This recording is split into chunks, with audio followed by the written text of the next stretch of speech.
Assalamualaikum warahmatullahi wabarakatuh. Saudara sekalian, hari ini kita pertemuan ketiga ya, tentang pemimpin dan pengambilan keputusan.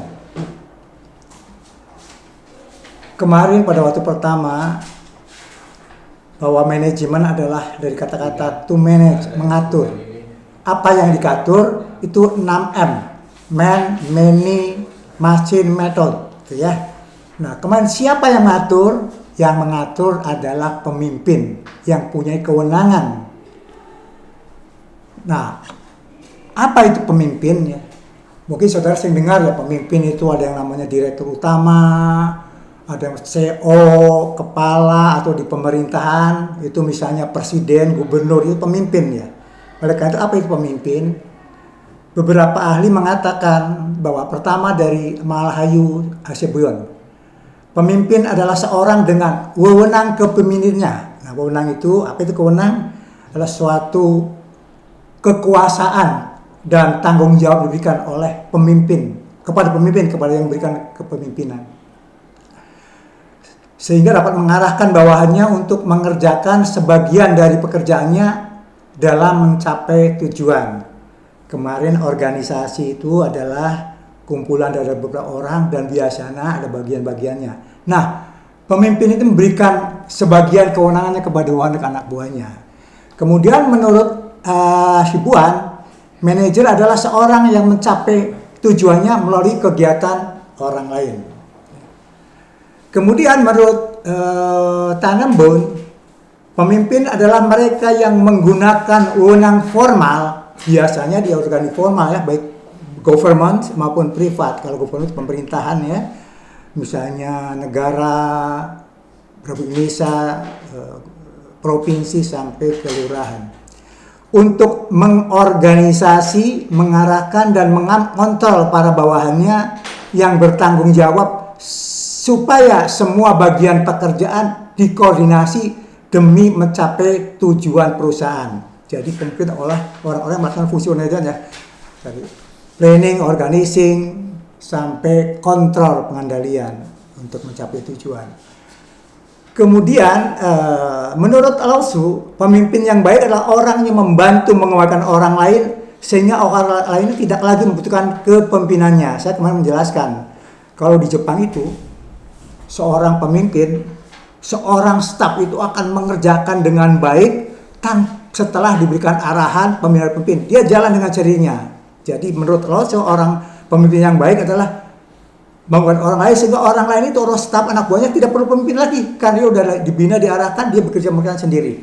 Gitu ya. Nah, contohnya di negara-negara yang maju, Jepang itu kalau sudah bekerja diarahkan, udah topoksinya, tidak harus diawasi, dia akan bekerja dengan baik. Kemudian ada pengertian menurut Pancasila. Nah, pemimpin menurut Pancasila adalah Ingar Sosung Tolodo, yaitu seorang pemimpin dengan sifat dan perbuatannya harus mampu menjadikan dirinya pola anutan dan ikutan bagi orang yang dipimpinnya. Intinya pemimpin adalah seorang yang harus diteladani. Kenapa diteladani? Karena dia punya moral yang baik, punya kompetensi, punya kapasitas ya. Kemudian yang kedua, Ingmadyo Mangunkarso, seorang pemimpin harus mampu membangkitkan semangat bawahannya dan berkreasi pada orang-orang yang dibimbingnya. Ya. Jadi seorang pemimpin mampu memberikan motivasi, semangat, kreativitas sehingga yang dipimpinnya akan punya ide gagasan untuk memecahkan masalah-masalah pada organisasi. Kemudian Tut Uri Handayani, seorang pemimpin harus mampu mendorong orang-orang yang diasuhnya berani berjalan di depan dan sanggup bertanggung jawab ya. Jadi mampu mendorong, kemudian bertanggung jawab. Mungkin saudara-saudara sebagai seorang muslim mendengar ya sifat-sifat yang dimiliki oleh Rasul ya. Seorang pemimpin itu harus sidik, amanah, tablik, dan fatonah gitu ya. Kemudian beberapa pendekatan tentang manajer. Pertama, pendekatan tingkatan manajer. Pertama, top manager, manajer puncak, yaitu pemimpin tertinggi dari perusahaan. Yang termasuk dalam golongan ini adalah direktur utama, dewan komisaris, CEO, atau kalau di pemerintahan presiden, gubernur, bupati gitu di pemerintahan, organisasi pemerintahan. Kemudian ini biasanya tugasnya adalah menyusun strategi, visi, misi. Kemudian middle manager atau manajer menengah, yaitu pemimpin menengah dari perusahaan, yang termasuk golongan ini adalah kepala divisi, kepala bagian, kepala unit, pimpinan cabang gitu ya. Nah, kegiatan dari manajer menengah adalah memimpin lower manager dan menguraikan kebijaksanaan pokok yang dikeluarkan oleh manajer puncak. Jadi kan manajer puncak itu buat kebijakan, strategi, visi, misi. Yang kedua, manajer adalah menguraikan visi dan misi. Pada tingkat ini pekerjaan lebih bersifat administratif. Kemudian yang ketiga adalah lower manager atau manajer terendah. Pemimpin terendah yang secara langsung memimpin, mengarahkan, dan mengawasi para karyawan pelaksana. Yang termasuk golongan ini adalah semua pemimpin yang langsung memimpin para karyawan operasional, misalnya supervisor ya. Saudara sekalian, beberapa tugas manajer ya. Pertama, managerial circle, yaitu seorang manajer melaksanakan fungsi-fungsi manajemen dari perencanaan, pengorganisasian, pelaksanaan, pengendalian. Kemudian yang kedua, seorang manajer harus mampu memotivasi, mendorong anak buahnya agar bekerja dengan baik. Yang ketiga, memenuhi kebutuhan karyawannya, baik kebutuhan pokok misalnya pangan, papan, gitu, keamanan ya, dan ini gaji yang layak misalnya. Ya. Menciptakan kondisi yang mendorong bawahannya mendapatkan kepuasan kerja. Ya. Seorang pemimpin yang baik, manajer yang baik, dengan kepimpinannya anak buahnya bisa puas karena apa? Dihormati, dihargai, digaji yang layak, dipromosikan dari punya prestasi. Yang kelima, mendorong bawahannya untuk bertanggung jawab dalam menyelesaikan pekerjaannya. Kan setiap bawahan pasti punya peran, punya fungsi, punya tanggung jawab. Maka tugas pimpinan harus mampu anak buahnya menyelesaikan kewajiban dan tugasnya. Yang keenam, membina bawahannya agar bekerja secara efektif dan efisien. Ya. Membina itu dengan bimbingan, latihan, motivasi, sehingga bawahannya berkembang kemampuannya, sehingga bisa bekerja secara efisien dan efektif. Yang ketujuh, membenahi fungsi-fungsi fundamental manajemen. Yang tadi fungsi-fungsi perencanaan sampai fungsi-fungsi pengendalian. Yang kedelapan, tugasnya adalah mewakili dan membina hubungan yang harmonis dengan pihak luar. Pihak luar itu siapa? Stakeholder, misalnya pemerintah, ya, perbankan, supplier, konsumen atau pelanggan. Yang kesembilan, bertanggung jawab atas keselamatan kerja bawahannya selama melakukan pekerjaan. Ya. Jadi tanggung jawab terhadap keselamatan. Kalau ada kecelakaan berarti manajer bertanggung jawab. Gitu ya. Kemudian mengadakan pembagian kerja dan mengkoordinasi tugas-tugas. Kan kita ketahui bahwa manajer itu kerja kalau ada organisasi. Organisasi itu ada bagian-bagiannya, ada tugas-tugasnya. Misalnya kalau perusahaan swasta, privat sektor, katakanlah perusahaan mebel, kan ada bagian keuangan, bagian produksi, bagian pemasaran. Nah, manajer itu membagi tugas tentu berdasarkan kemampuan, kompetensi dari orang yang ditempatkan. Yang ke-11, bersedia menjadi penanggung jawab terakhir mengenai hasil yang dicapai dari proses manajemen. Walaupun dia membagi pekerjaan, tapi tugas terakhir perusahaan maju mundur, perusahaan berakhir, tidak ada perusahaan, sangat tergantung pada kemampuan manajer. Saudara-saudara sekalian, tadi berdasarkan manajer berdasarkan tadi tingkatan, sekarang berdasarkan luas pekerjaan. Luas pekerjaan manajer adalah satu, manajer harus mengambil keputusan dan kebijakan serta memerintah bawahannya untuk mengerjakan dan memberikan laporan dari hasil pelaksanaannya. Jadi manajer, pemimpin, pimpinan, leader, head itu adalah tugasnya mengambil keputusan. Misalnya merencanakan, mengorganisasi, menempatkan orang, kemudian kebijakan, serta memerintah bawahannya, ya, stafnya, anak buahnya untuk mengerjakan, kemudian setelah mengerjakan memberikan laporan dari hasil pelaksanaannya. Apa kerjanya atau hasilnya bagus, sedang, atau kurang. Oleh karena itu manajer harus mengevaluasi bahwa laporan yang diberikan bawahannya tadi, pekerjaannya apa sesuai dengan standar, di bawah standar, atau di atas standar.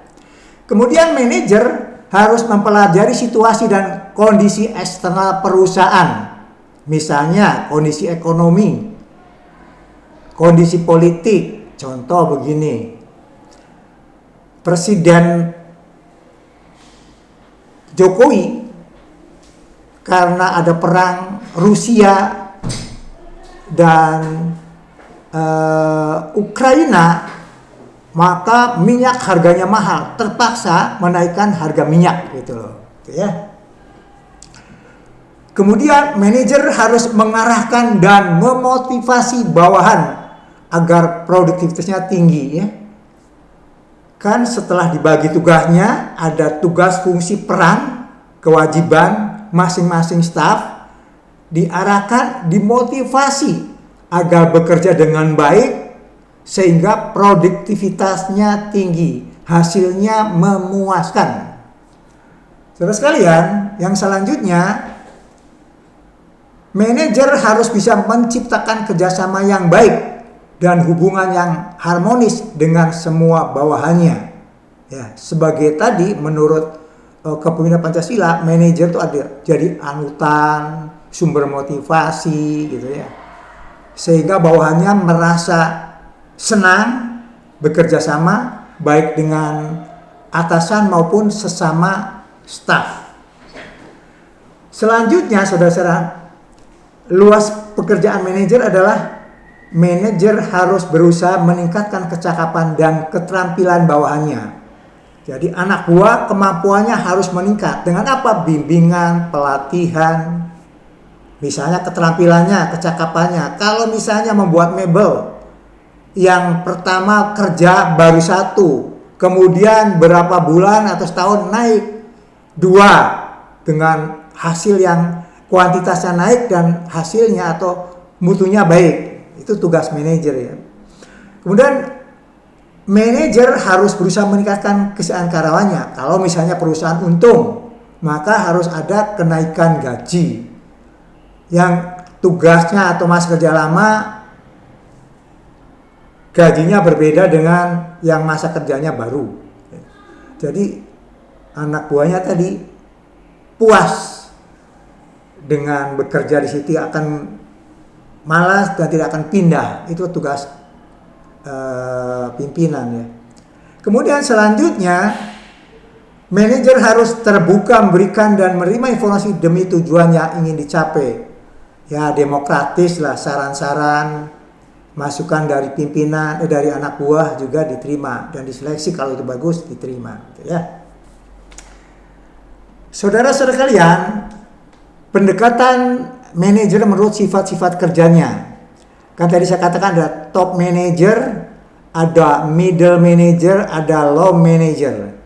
Kalau top manager tadi kan karena visi, misi, kebijakan gitu ya, maka dia harus punya management skill, kemampuan manajerial, harus punya juga teknik skill, kemampuan teknik. Kemudian intinya begini, semakin tinggi kedudukan ya, top manager, maka manajemen skill lebih tinggi dari teknik skill ya. Sebaliknya kalau low manager itu keterampilan teknis karena langsung melaksanakan lebih rendah daripada manajer skill, kemampuan manajemen.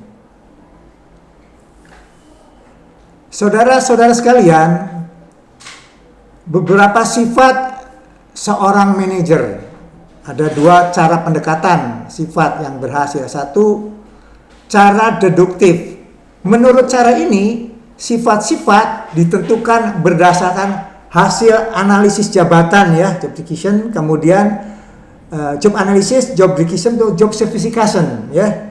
Dari hasil analisis jabatan dapat diketahui tugas dan tanggung jawab masing-masing bawahan dan kualitas apa yang dibutuhkan untuk menduduki jabatan tersebut. Misalnya begini, jabatan kepala bagian keuangan tentu harus punya basis keuangan. Kalau misalnya jabatan kepala bagian produksi, tentu punya kualifikasi dia sarjana teknik, misalnya punya kemampuan produksi.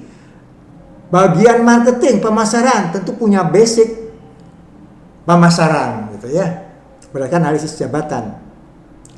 Kemudian cara induktif. Menurut cara ini, sifat-sifat manajer ditentukan dengan mencari sifat-sifat khusus sejumlah manajer yang telah sukses. Jadi manajer sukses itu apa sifat-sifatnya? Diteliti, diamati. Penentuan sifat dan kualitas manajer akan membantu dalam memilih manajer yang baik. Ada beberapa sifat-sifat manajer berdasarkan para pakar. Misalnya menurut John Terry, manajer, pemimpin atau kepala itu harus energik, ya. Mental dan fisiknya harus kuat dan selalu semangat untuk bekerja. Kemudian menurut Terry, saudara sekalian, kemudian punya stabilitas emosi. Manajer tidak harus marah-marah kalau anak buahnya tidak bekerja dengan baik, tapi dibina, dibimbing gitu ya. Kemudian menurut Terry, manajer harus punya sifat personal motivasi, baik memotivasi dirinya maupun memotivasi anak buahnya agar bekerja dengan baik sesuai dengan tugasnya ya, mendorong, memberikan semangat. Kemudian seorang manajer menurut Terry harus bersifat communication skill, kemampuan berkomunikasi, ya, kemampuan menyampaikan pendapat, misalnya memberikan instruksi, persuasi.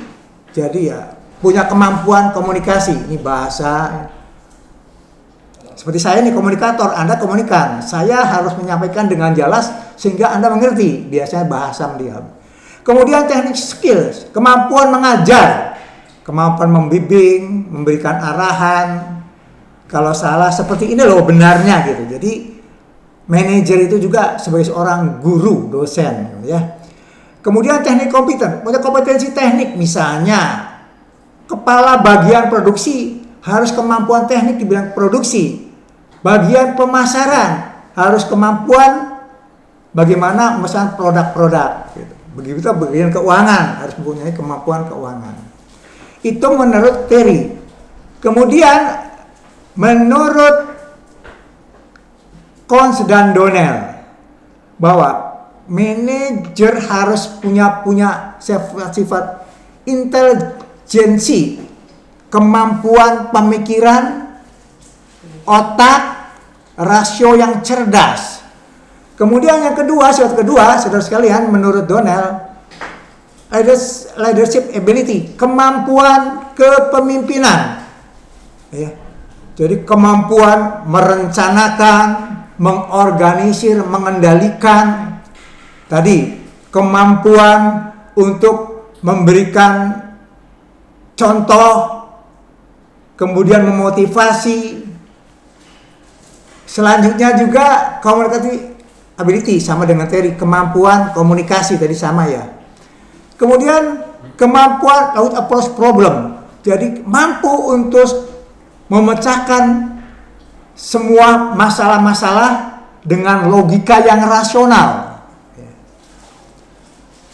Kemudian cultural interest, mempunyai pengetahuan budaya, karena kan biasanya begini, kalau pekerja seperti di public organization ya, pegawai negeri, itu kan ada yang dari Jawa, dari Sunda, dari Batak dan sebagainya. Atau misalnya perusahaan yang multinasional yang mendunia, harus tahu tuh kalau misalnya katakanlah Toyota, orang Toyota dari manajer di Indonesia, dia harus tahu tentang budaya Indonesia, gitu ya. Kemudian punya moral virtues, punya moral, akhlak yang baik, yang layak untuk ditiru, gitu ya. Kemudian selanjutnya menurut Donald, sifat yang harus dimiliki adalah good judgment. Orang yang memberi legalisasi yang baik terhadap orang-orang yang bekerja baik. Misalnya begini, pekerja A dengan B itu yang satu bagus pekerjaannya, hasilnya baik, yang satu kurang, tentu harus ada perbedaan dalam rewardnya, misalnya gaji orang yang bagus dipromosikan. Kemudian selanjutnya inisiatif. Seorang pemimpin harus punya ide, punya kreativitas untuk mendorong bawahannya mampu menyelesaikan masalah-masalah yang dihadapi. Kemudian sifat yang harus dimiliki pemimpin atau manajer menurut Davis itu intelligence, tadi sama ya. Kemudian experience, punya pengalaman, baik pengalaman teknis, pengalaman manajerial.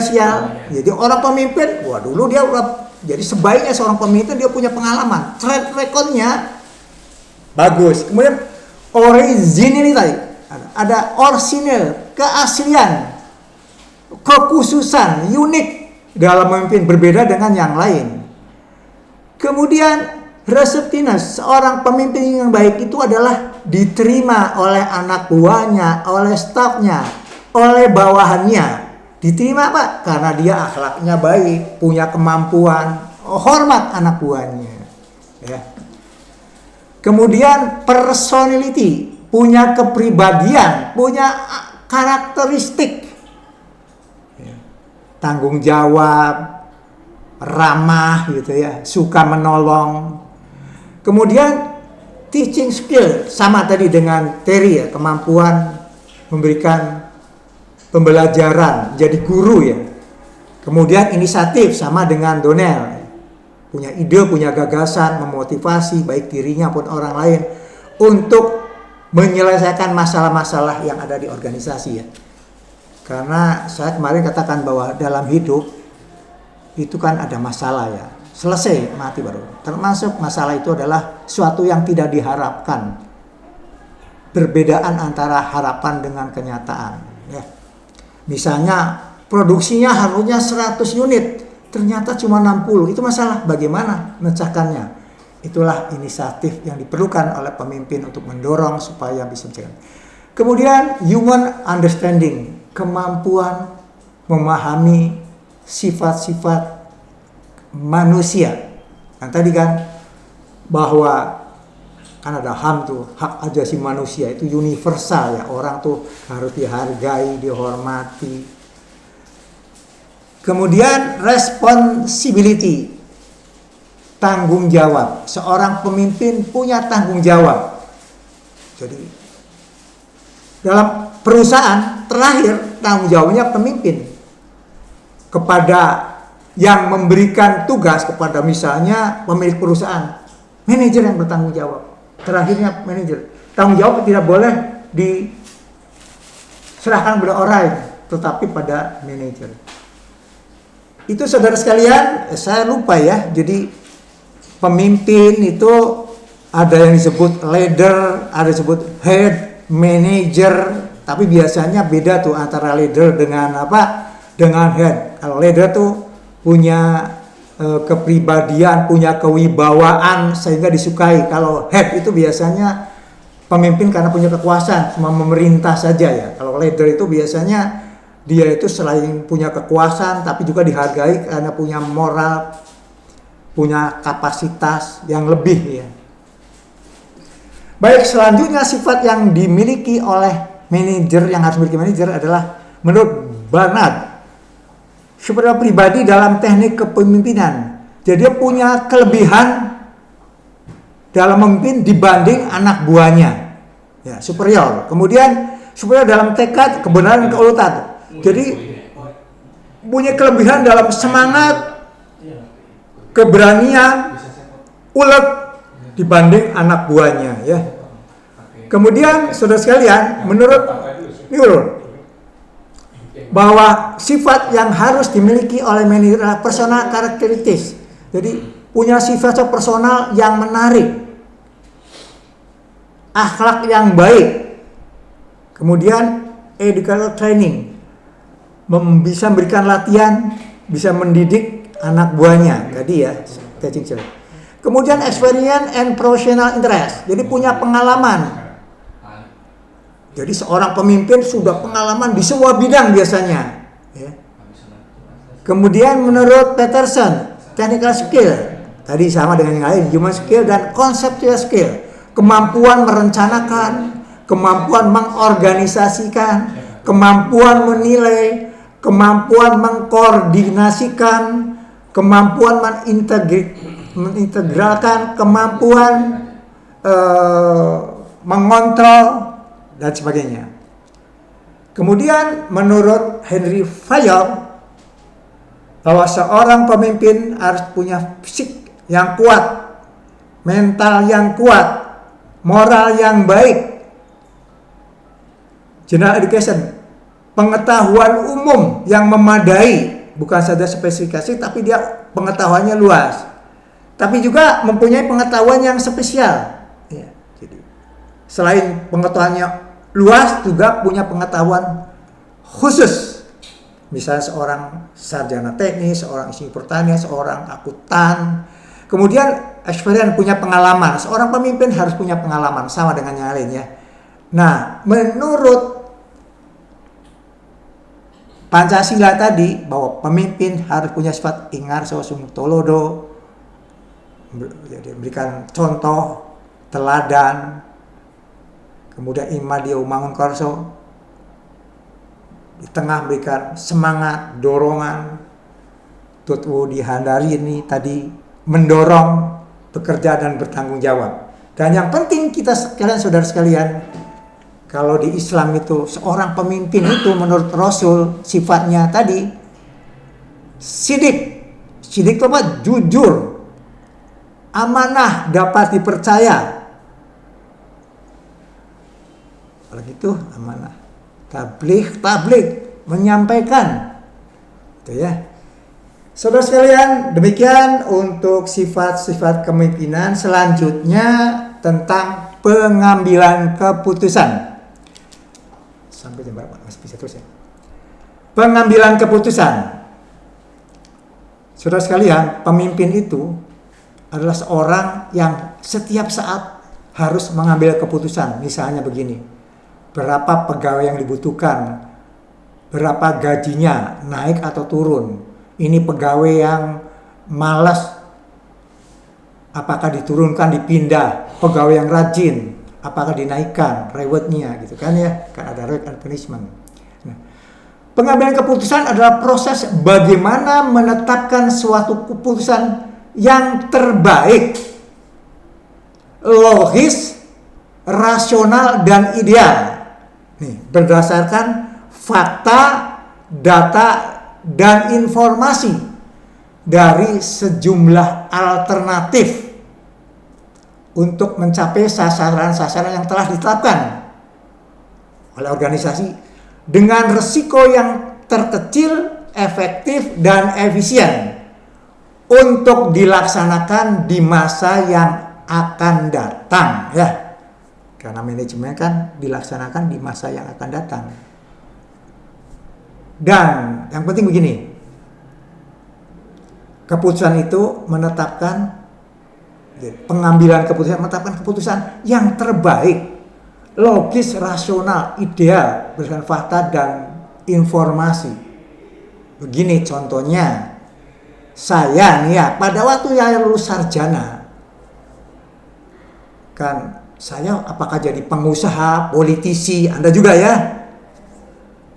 pegawai negeri atau swasta profesional. Saya waktu itu, saya ngelamar. Contohnya, saya diterima ke 3 tempat. Pegawai negeri, BUMN, dan swasta. Gajinya tahu, yang paling kecil gaji pegawai negeri. Ya, saya konsultasi ke orang tua saya, ya jadi pegawai negeri aman. Saya ambil keputusan jadi pegawai negeri. Ya rasional karena dapat pensiun yang lain. Kemudian contoh lain, nah ini Pak Teddy, pada waktu saya ngambil istri, kan ada 3 calon tuh, kira-kira mana yang saya ambil?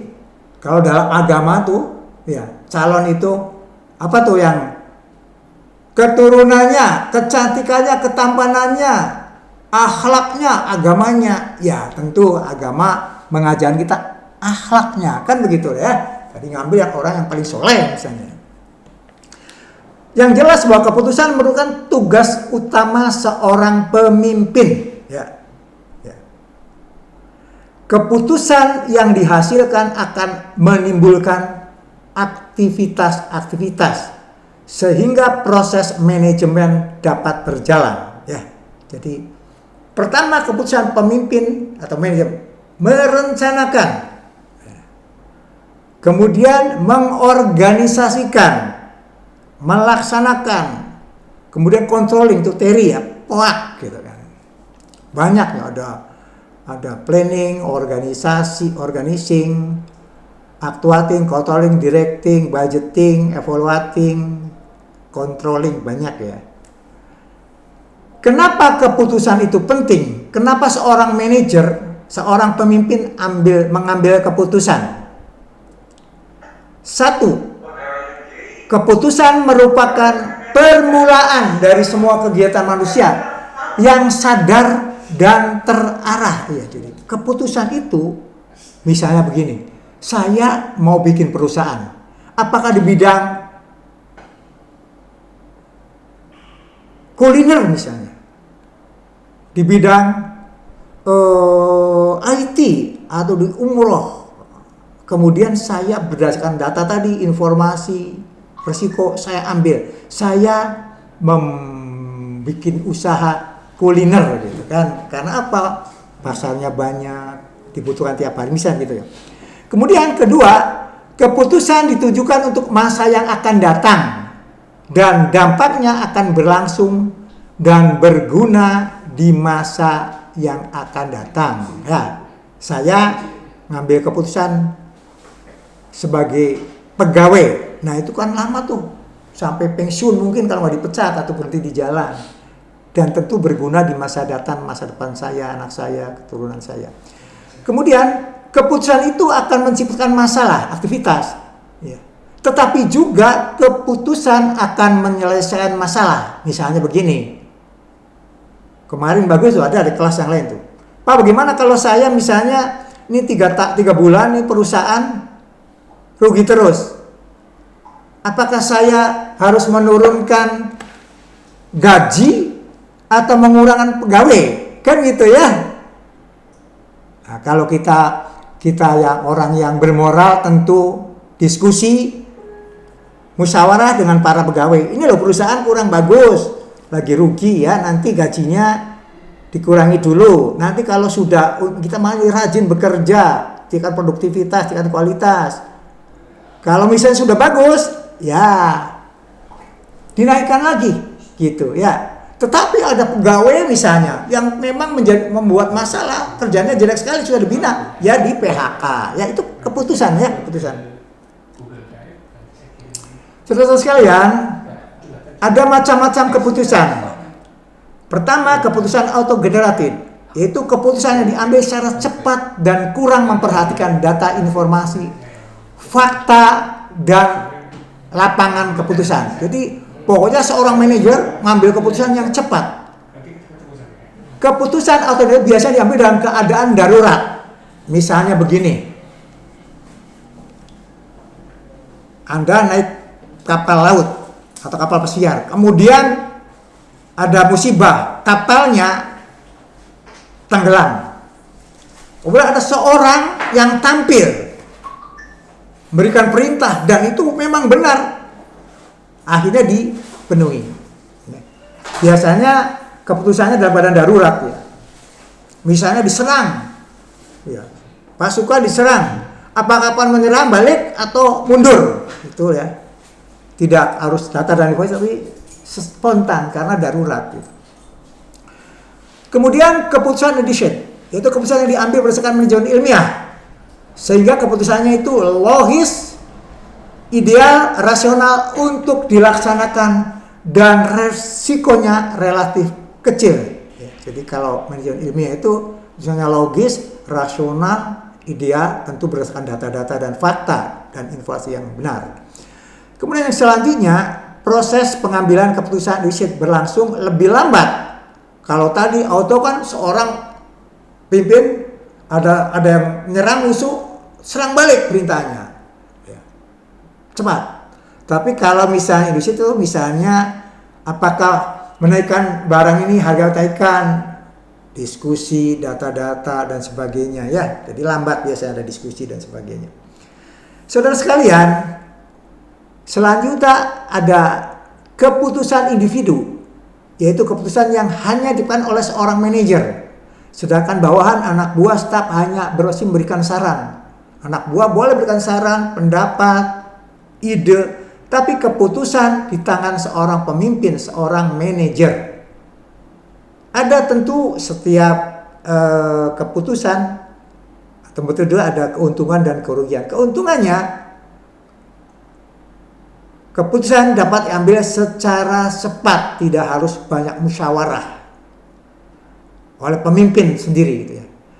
Kemudian kedua, penanggung jawab keputusan jelas ya, sang pemimpin, sang manajer ya.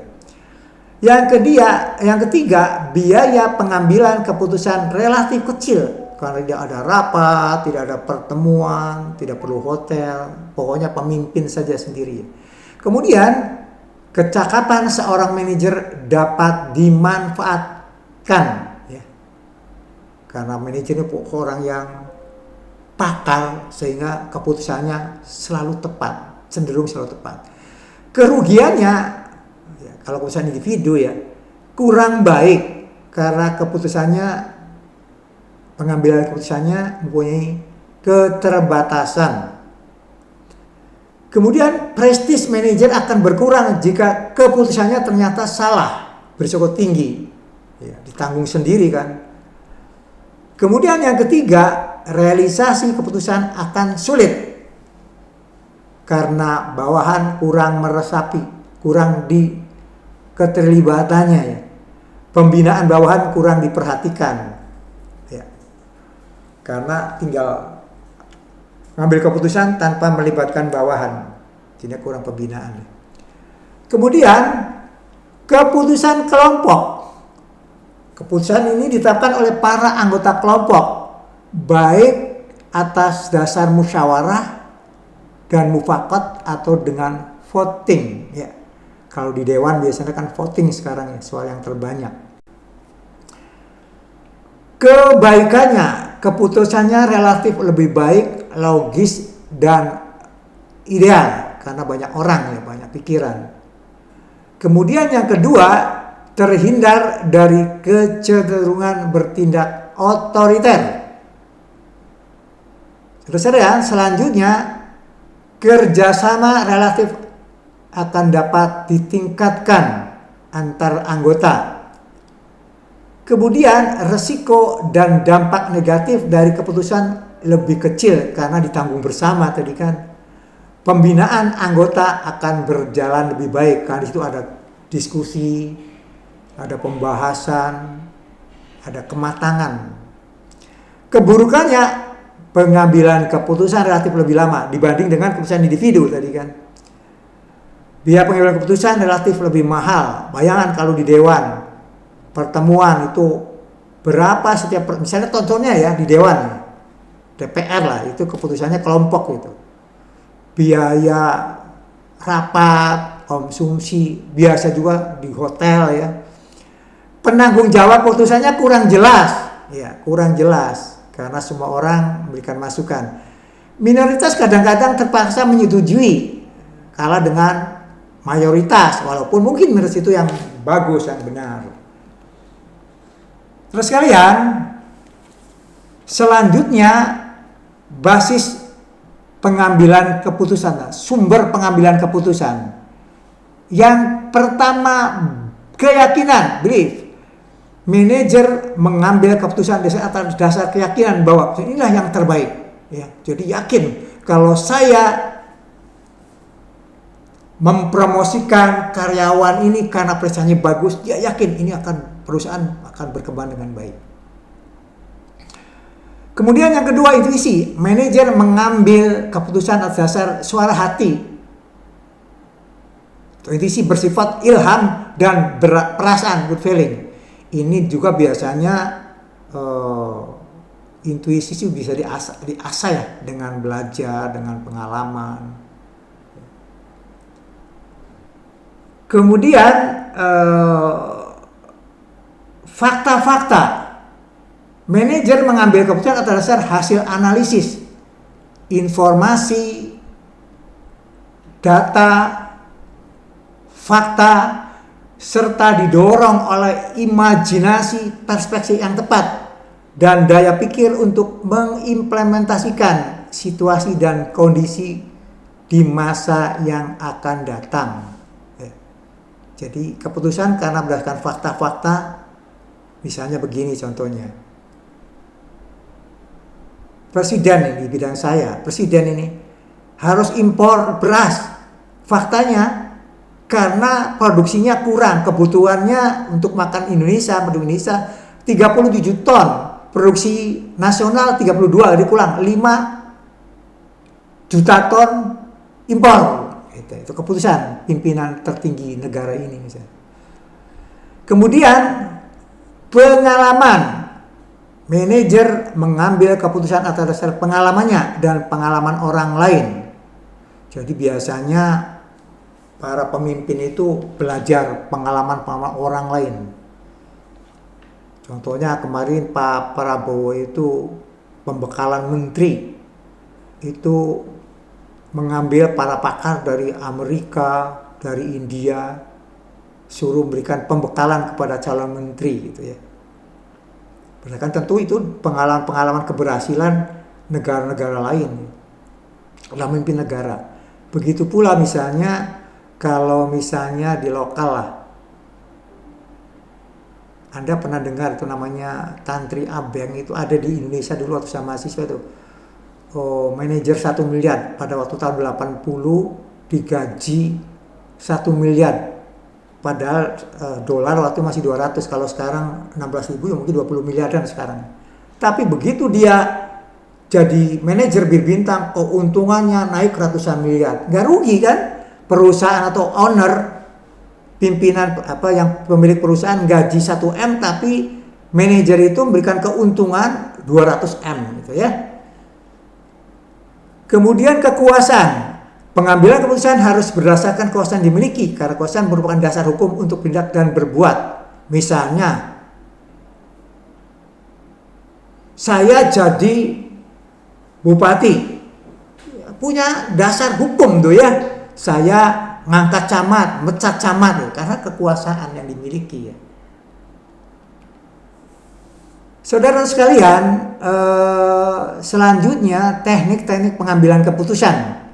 Ini saya kira agak berat kalau saya tahu. Pertama, precision research, linear programming, gaming work, probability, ranking, ya saya kira nanti ada yang lain di mata kuliah yang lain ya. Selanjutnya ini yang gampang teknik pengambil, kalau tadi statistik ya, linear programming gitu ya, matematik tadi ya, ini nanti ya, misalnya linear programming misalnya begini, kalau tadi nih contohnya begini, kalau satunya punya pengalaman. Ini linear programming misalnya begini, kira-kira negara ini punya, atau saya kira-kira produksi padi di Cirebon ini berapa ya untuk tahun 2025. Masukkan 5 data tahun 2023, kemudian 22, 20, nanti dimasukkan di komputer, bisa tuh ya diduga kira-kira tahun 2025 sekian kenaikannya gitu. Itu bisa dengan linear programming, itu nantilah statistik lah. Kemudian ada beberapa teknik juga dalam penyelesaian masalah. Itu pertama, manajemen konvensional. Masalah diselesaikan berdasarkan tindakan-tindakan di masa yang lalu. Jadi kalau masalah-masalah itu dulu pernah diselesaikan oleh pemimpin seperti itu, benar. Jadi pengalaman masa lalu. Kemudian yang kedua, manajemen sistematik. Masalah diselesaikan berdasarkan pengalaman sendiri dan pengalaman orang lain yang pernah menghadapi masalah yang sama. Ya, misalnya saya pernah menempatkan kepala bagian saya sebagai pemimpin ya. Bagian produksi, memang dia ahli di bidang produksi, ternyata hasilnya bagus. Begitu orang lain, maka dipilih kalau saya menekan orang kepala bagian produksi atau bagian pemasaran, memang orang pengalaman di bidang itu. Itu namanya. Kemudian yang selanjutnya manajemen ilmiah. Sebelum diselesaikan dengan mengikuti prosedur ilmiah, mulai dari identifikasi masalah sampai dengan menetapkan dan cara memecahkan masalah. Kemudian mempelajari hasilnya. Jadi masalah kan banyak tuh diidentifikasi. Kemudian setiap masalah-masalah itu dipecahkan dengan modul-modul tertentu. Kemudian disimulasi, hasilnya seperti ini ya, disimulasi. Saudara-saudara sekalian, masih teknik pengambilan keputusan ya. Prosedur pengambilan keputusan berdasarkan scientific management menurut Hasibuan. Pertama, pembuat keputusan, manajer, pemimpin, direktur harus mengetahui dengan pasti masalah yang akan diputuskan. Jadi masalahnya harus tahu persis. Ya. Misalnya, kalau di perusahaan ternyata keuntungan perusahaan semester pertama misalnya Maret yang tahun kemarin sudah 100 miliar, itu baru 80 miliar. Itu masalah ya. Kemudian mengumpulkan data, informasi, dan fakta yang relevan. Kemudian kenapa di building pemasaran? Apakah kurang pelanggan yang kemarin, konsumen tidak beli lagi atau tidak ada pelanggan baru misalnya. Dikumpulkan data, informasi, dan fakta. Itu ada beda data dan fakta loh. Fakta itu kenyataan yang dilihat, kalau data itu biasanya sudah diolah. Kemudian menganalisis data, informasi, dan fakta yang telah dikumpulkan, dianalisis. Jadi informasi, data, dan fakta dianalisis. Kemudian menetapkan sejumlah alternatif. Kalau masalahnya seperti ini, keputusannya seperti ini. Kan banyak tuh. Kemudian dikembangkan dan diambil, dipilih dari beberapa alternatif satu yang kira-kira tepat. Yang resikonya rendah, memuaskan semua pihak. Banyak muaskan kalau semua keputusan biasanya tidak memuaskan semua pihak. Minimal mayoritas puas gitu. Ketujuh, menetapkan keputusan menjadi tindakan yang paling aktif dan efisien. Jadi keputusan dilaksanakan. Kemudian menguasai keputusan agar dapat ditaati dan dilaksanakan menjadi tindakan yang nyata pada semua pihak yang terlibat, stakeholder ya. Tadi itu supaya efektif. Saudara-saudara sekalian, aspek-aspek pengambilan keputusan atau faktor-faktor yang mempengaruhi keputusan. Satu, pribadi dan kepribadian pengambil keputusan.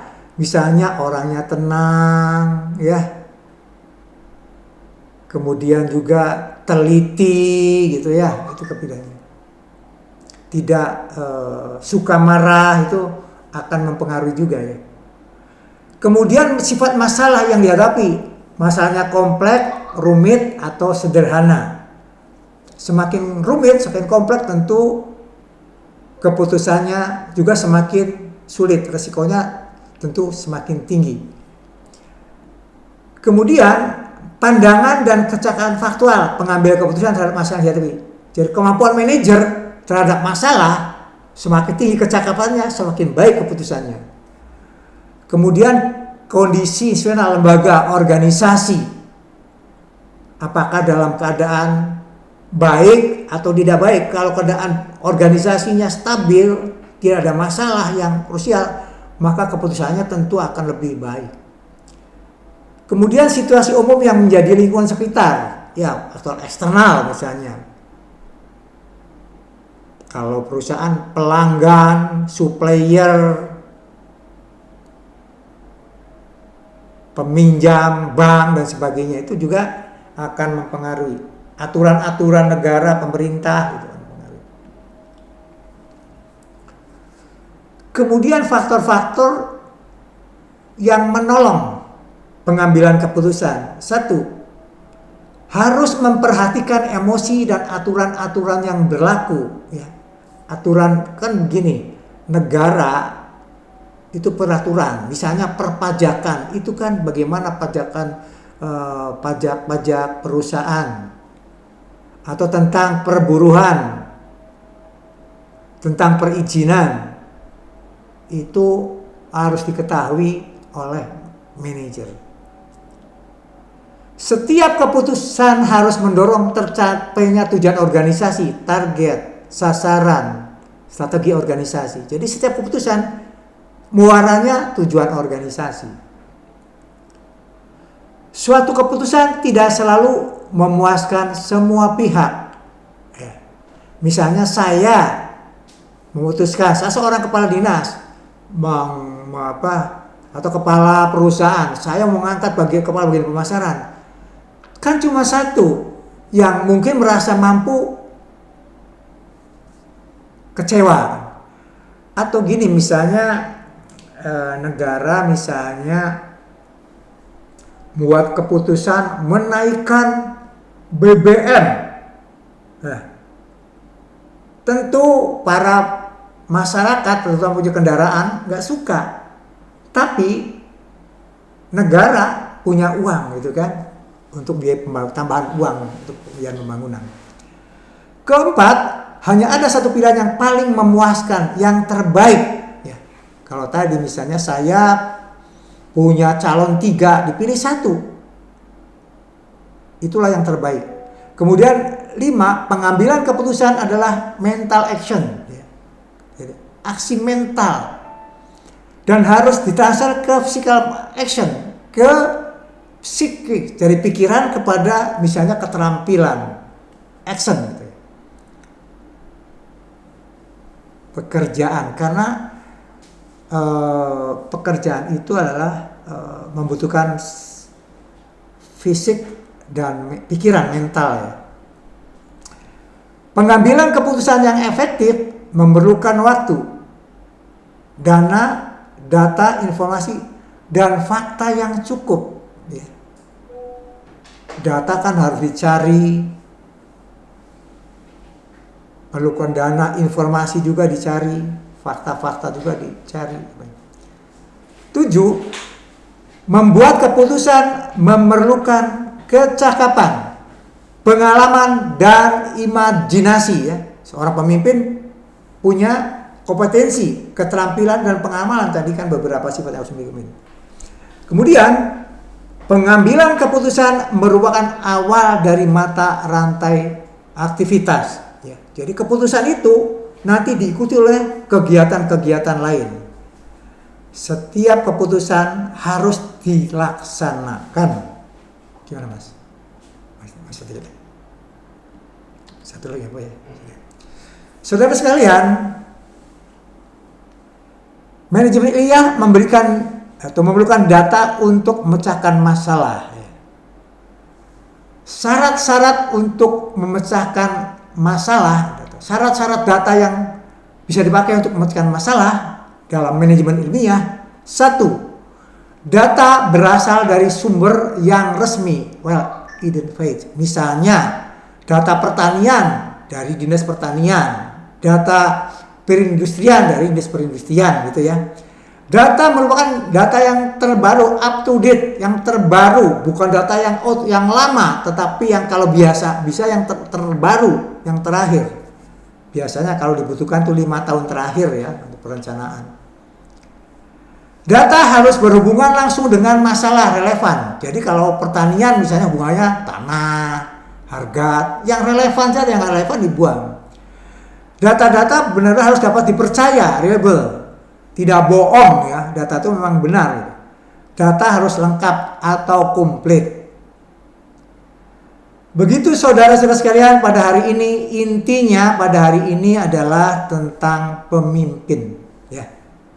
Pemimpin sangat menentukan keberhasilan organisasi, keberhasilan perusahaan, keberhasilan pemerintahan. Oleh karena itu, pemimpin adalah intisari dari manajemen. Dan organisasi akan berhasil dengan baik kalau dipimpin oleh orang yang tepat, punya kemampuan, dan bertanggung jawab. Demikian saya kira pada hari ini saudara sekalian, selamat jaga kesehatan, terima kasih. Wassalamualaikum warahmatullahi wabarakatuh. Gimana Mas? Dan kita masukkan. Udah. Iya.